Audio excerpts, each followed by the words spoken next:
Coming up on the program, African Securities Exchange set to procure an order routing system to promote cross-border trading. IMF approves a $700 million three-year financing arrangement for Cameroon.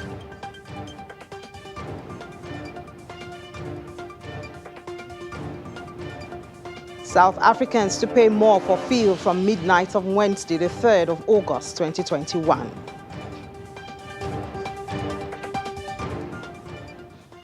Thank you so much for joining us on Business Incorporated. Today, I'm Ini John Mekwawa. Let's begin the show by tracking major markets on the African continent at intraday. In Nigeria, the All-Share Index saw an increase of 0.14%.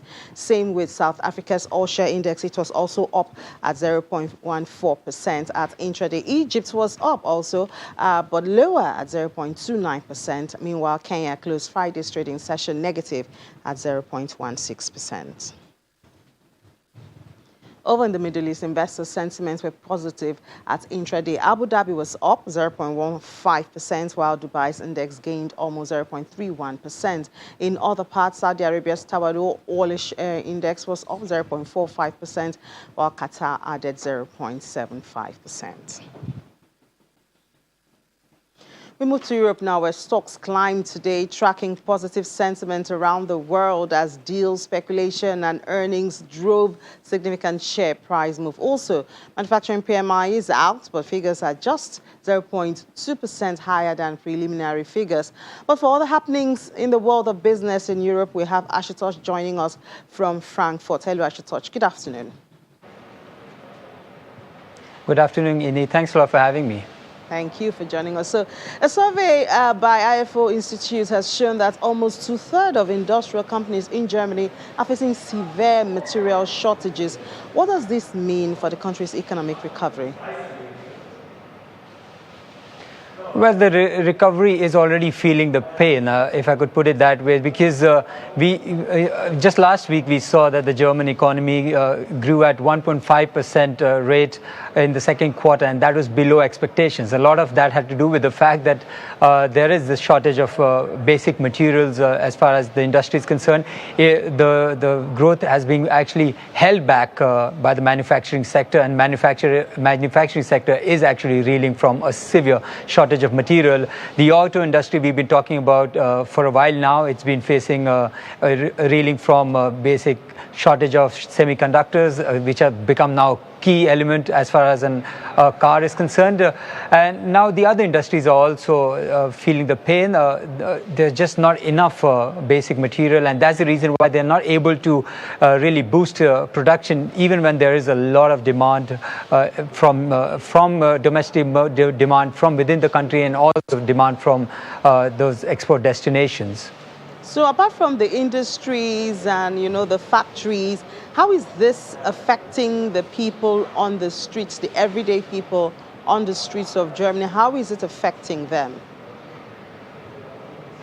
Well, I'll give you some concrete examples now. So if you're looking to buy yourself a bike, now you find yourself your favorite bike, and then you look online, it will show you that it's not available. You'll have to wait for at least a month before you get to lay your hands on that bike.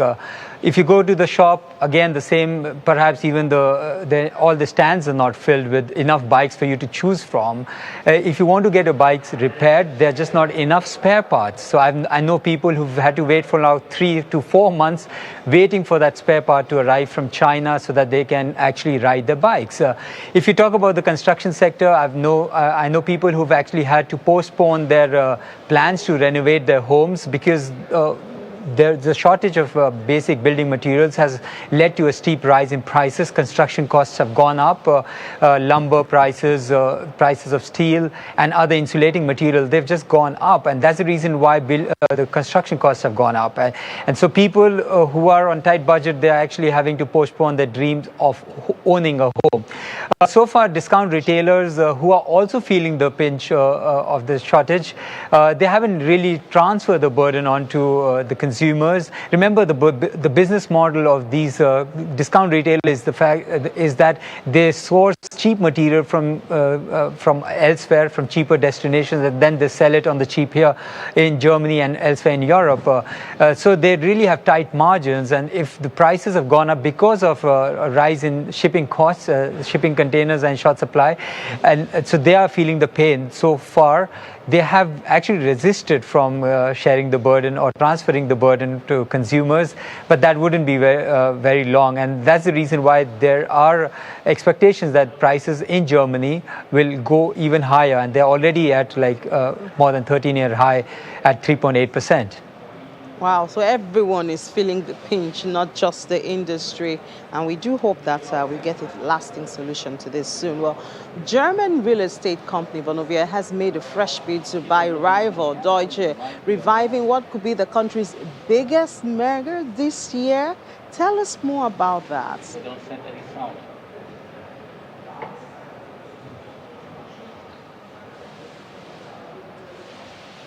Ashutosh, can you hear me?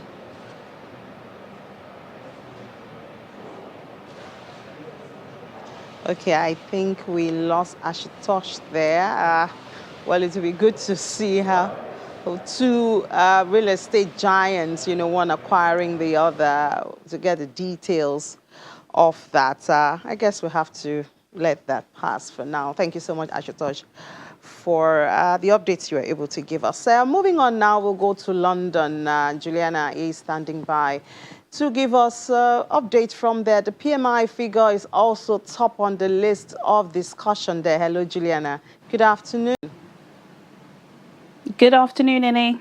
Yeah, so Ashutosh was just telling us about shortages in Germany. It's still there, but we see that factory output is growing. It's growing slightly, but it's slowed growth. So we've had the PMI data for manufacturing. So the PMI obviously gives you a really good private sector forensic analysis on how GDP output for a country is going. So we've got ours in down to 60.4 for the month of July from 63.9. So yes, it is growing. So we know that 50 is that benchmark. So anything above 50 does show growth. And these are still pretty strong numbers for Britain. But yes, the growth is slowing, and it's not just here in the UK. We had poor PMI data from China. And again, as you said, Ashutosh was telling you what's happening in Germany, and it seems to be the same story, really. Supply chain disruption, shortages. We're obviously suffering with pingdemic. That word is not going to go anywhere anytime soon. So there are also labour shortages. And now, according to the data, 72% of manufacturers are also reporting higher costs. Now, these higher costs are on a range of products. Obviously, commodities is one of them: chemicals, cardboard, electronics, food items. So it is getting exceptionally more expensive to trade in this market. And also, as well, of course, if there are shortages, prices go up. So this also leans on the inflation issues that we're having at the moment. So now that we've had a look at these PMI data for manufacturing, the all-important BOE MPC meeting that's taking place on Thursday is even more important. Quantitative easing currently is at £845 billion. Interest rates still very low at 0.1%. But crucially, we want to hear what the Bank of England are going to say about inflation. It's at 2.5% at the moment, way above the 2% Bank of England target. We are expecting it to be much higher. I believe some economists are suggesting it could go up to 5%. Let's see what Andrew Bailey, the Bank of England governor, has to say on Thursday about this time. So let's have a look at the numbers. The FTSE All-Share still in good condition, up 0.72% at intraday. The FTSE 100 is up 0.59%. And the FTSE 250, the domestic market, way up by 1.28%. In the currencies market, the British pound down, up on the US dollar by 0.01%, though down on the euro by 0.16%. Also down on the Japanese yen at intraday by 0.11%. Yeah, so people vaccinated in the EU or the US do not need to isolate on arrival to the United Kingdom. How does that work? Oh, goodness me, it's a tough question. But no, with the US and EU situation, pretty straightforward. So from today at 4 a.m., if you have been fully vaccinated and can confirm this, I believe if you're coming from the States, you need a green medical card. And I believe within the EU Schengen zone, there's some digital information that can be accessed at airports. If you are fully vaccinated and you're coming from those countries, you do not have to quarantine if you arrive in Britain. And that's been a huge story. Lots of British media are camped outside airport terminals today. Lots of really heartwarming greetings by loved ones who haven't seen their families in over 18 months. So this is a really great news story.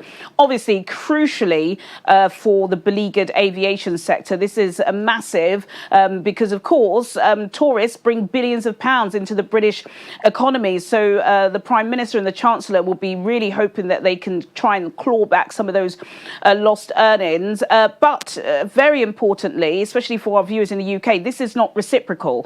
So according to the White House, you still cannot travel into the US from Britain at all. This was put in place by Donald Trump's administration in March. It remains that same way. Of course, if you're going through the Schengen zone and you remain there for 14 days, you can. But essentially, there are no direct travel. So yes, there's no reciprocity with that. And also France, even if you are fully vaccinated and you're a French national, you still cannot come into the UK without self-isolation. This comes amidst lots of confusion with the UK's travel watch list. I was discussing this with Chimeze on Business Morning this morning. There are suggestions that there could be an amber watch list, which means if you are in one of those amber list watch countries, it could potentially turn red and then you have to quarantine in a hotel. But again, so much growing backlash about what happens with travel because people just don't know. And of course, they're ending up spending thousands of pounds more on what should have been a bargain holiday for some rest. Wow, these are the downsides of some of the downsides of COVID in the world.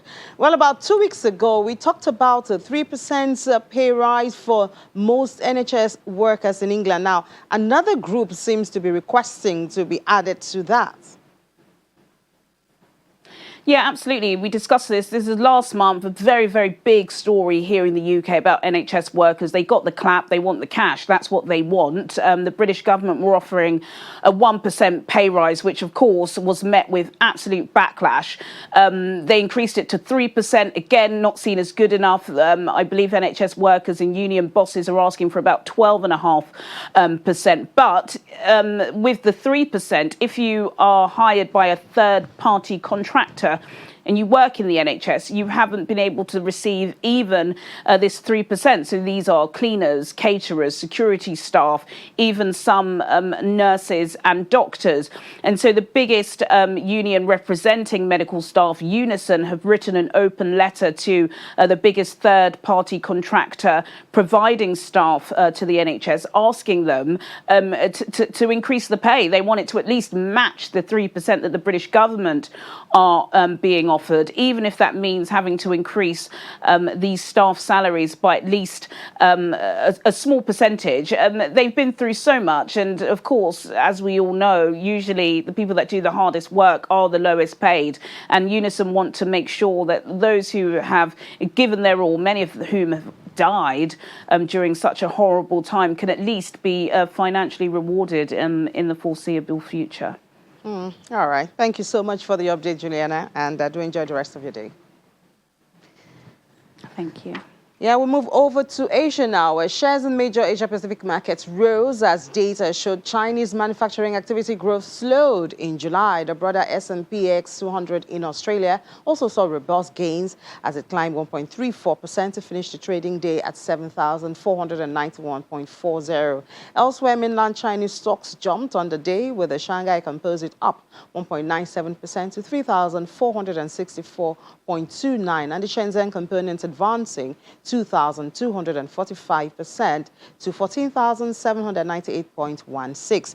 Hong Kong's Hang Seng Index was around 1% higher as of its final hour of trading. Elsewhere in Japan, the Nikkei 225 jumped 1.82% to close at 27,781.02. While the Topix Index gained 2.05% on the day to 1,940. South Korea's Kospi closed 0.65% higher at 3,223.04.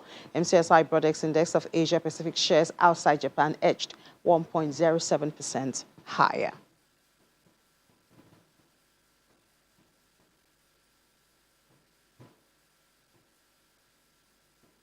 We'll take a break now. When we come back, we'll head to the African continent. To stay with us is Business Incorporated on Channels Television.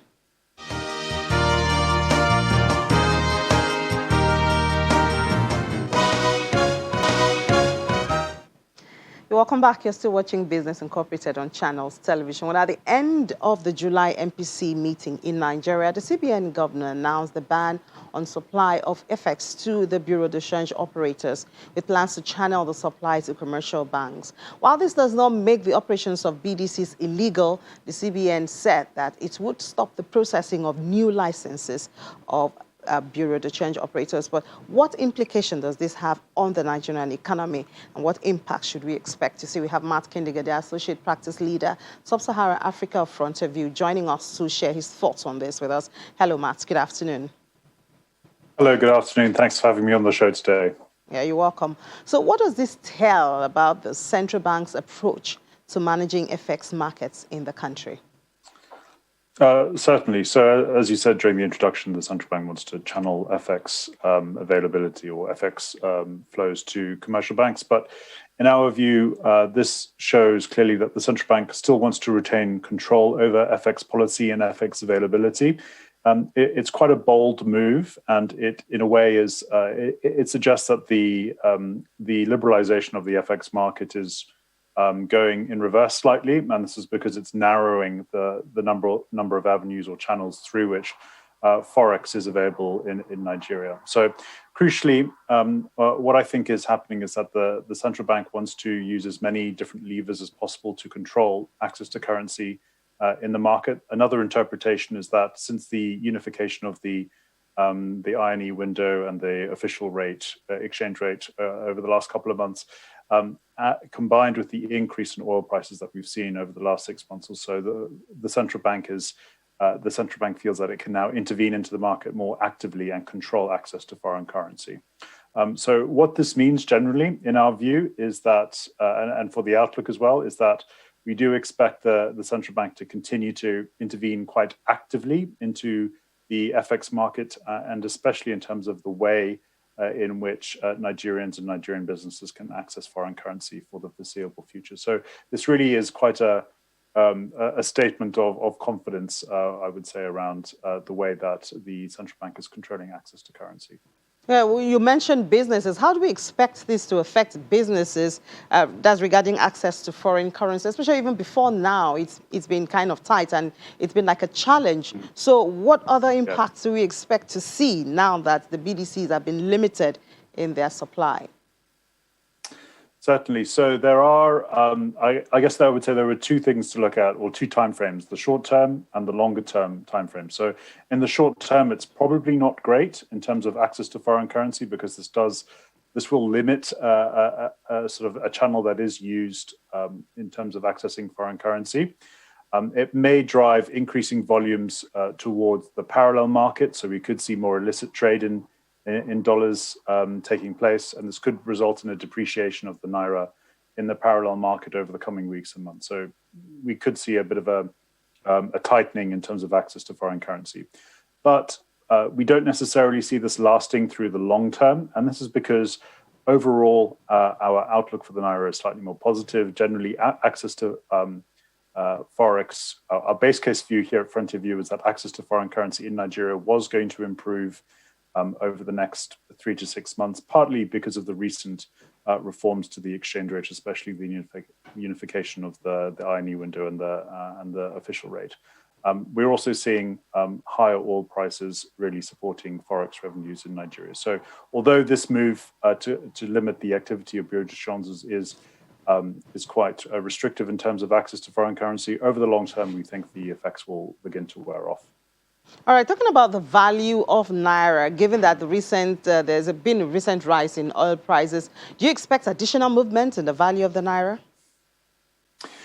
So very interestingly, earlier this year, so if we were looking at the Naira, say in January or February, we were expecting several depreciations of the Naira, probably, of up to sort of 5 to 10% towards the end of the year. So while we certainly cannot rule out additional depreciations of the currency at the official rate or the INE window, the NAFEX window, we are expecting there could be one more depreciation, but if it does happen, it probably will be quite limited in scale. And if it does happen, it will be towards the end of Q4 in our view. So previously we were expecting the Naira to end the year at around about 450 per dollar, but it's more likely to end up quite close to where it is now. So again, this is because of increasing oil prices, which has really supported access to the foreign currency reserves.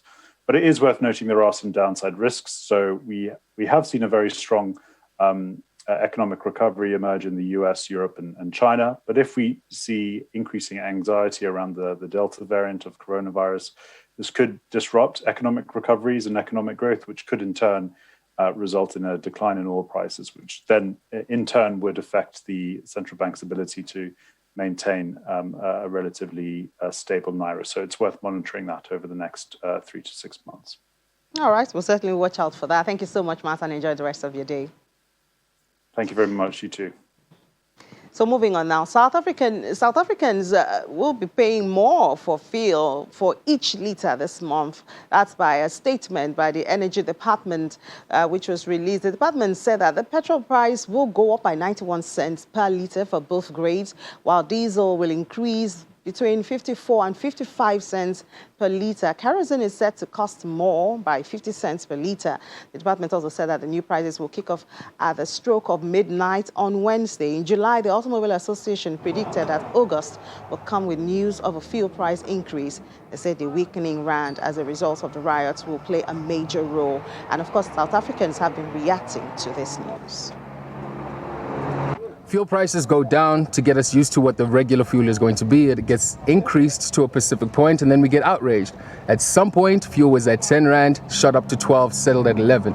It's going to happen. It's the game. It's the game. Well, I do think that it's a huge increase during the pandemic, but equally it went down quite significantly about a month ago when the fuel price dropped significantly. So I feel that we're almost kind of back on where we were before the reduction of the fuel price. Hey, the fuel price increase is very bad, especially now we were on COVID-19, so everything, when it goes higher, is killing us.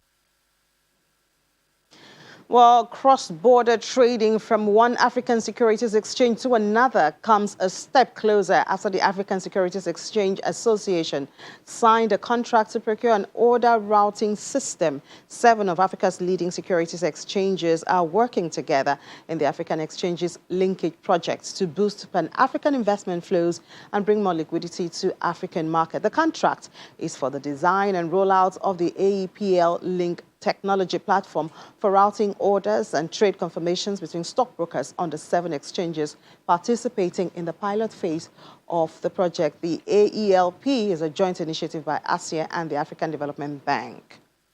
And in Cameroon, the International Monetary Fund has approved $700 million 3-year financing arrangement.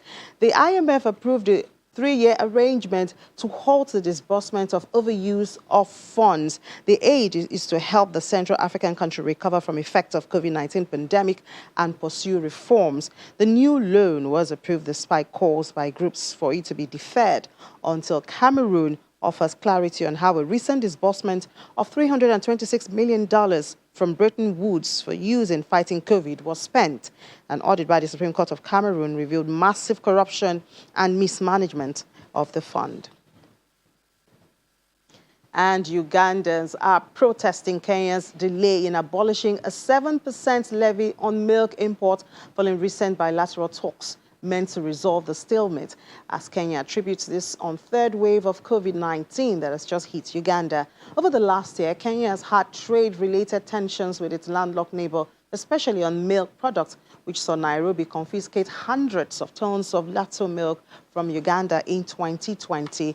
Uganda maintains that if there are issues that need addressing, they can be handled through bilateral talks or regional trade pacts within the East African communities instead of using arbitrary means like high taxes. Well, that's it on Business Incorporated today. Thank you so much for watching. I'm Ini John Mekwa.